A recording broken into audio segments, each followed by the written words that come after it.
my philosophy on life.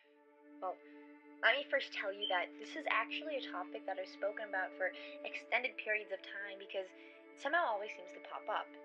Usually, though, it ends up as a bit of an argument because people never seem to fully agree with me.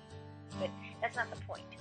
Whether my philosophy is wrong or right or somewhere in between, it's a philosophy that I've learned to live my life with. So here it is. Live your life to the fullest. Do whatever makes you happy because you only live once. Live with no regrets and live every day like it's your last. Those cliche terms of life are the absolute opposite of what I believe. What is living my life to the fullest? No one knows, so no one can measure it. A full life can be trying to solve every scientific enigma still undeciphered, and to another it could be having as much fun as possible. This statement brings about judgment on what individuals perceive as living life. It's a forced stereotype that unconsciously brings people to label the lives of individuals and for individuals to compare their lifestyles to the societal norm of living life to its fullest. We may have never consciously acknowledged it, but to most, living life is having fun, going out and taking risks. But why is it? It's because of a societal norm that people have placed on the phrase. It brings people to pity the kids who stay home and study, and for those very kids to envy the people that follow the aforementioned definition. The seemingly inspirational phrase is creating a new way for individuals to feel out of the loop and out of the ordinary. I believe that living life to its fullest can be studying your heart out to reach a position in life where you can be proud of your accomplishments, not just taking risks at every possible opportunity. Live with no regrets. Well, that's simply impossible. We all live and we all make bad choices. It's like that proverb that says because there's evil, there is good. We have bad choices, so we can realize a good choice.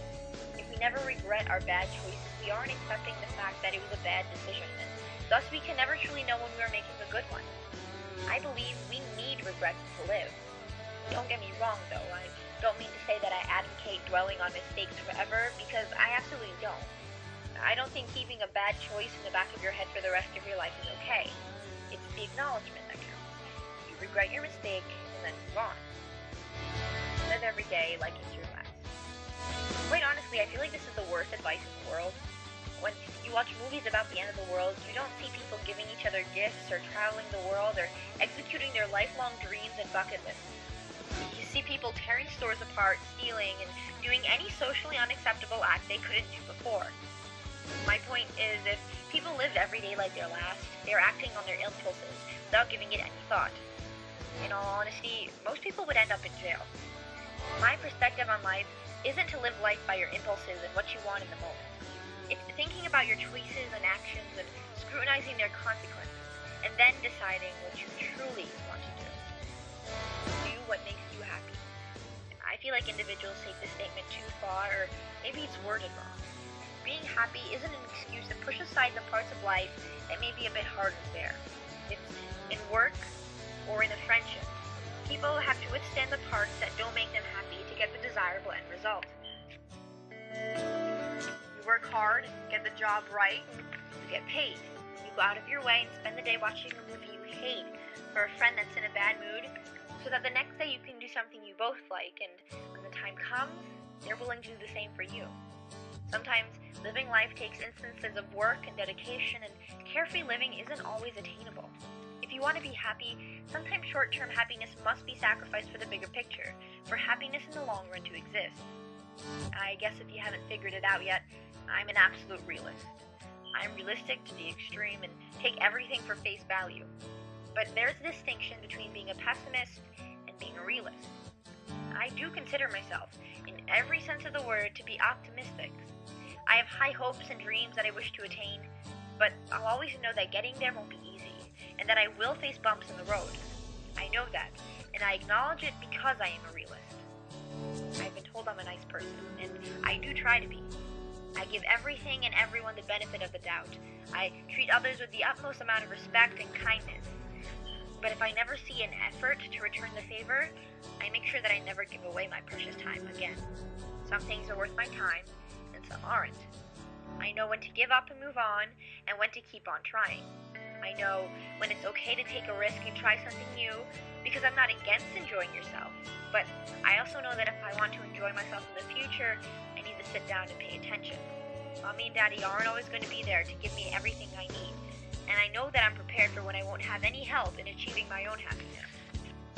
I know not to judge people on what they are doing because everyone has their own reasons and viewpoints.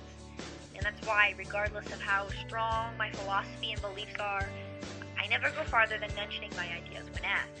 If someone wants a second opinion, I'll give them one. But in the end, how they see a situation and how they respond to it is entirely up to them. I have no control and no power over others. Because I know there are two sides to every story, I never take to heart stories I hear about other people. My friend is a good person, regardless of what people say and think. No matter what negative part of their personality is brought to the light again and again, unless I experience it for myself, I hold no judgment.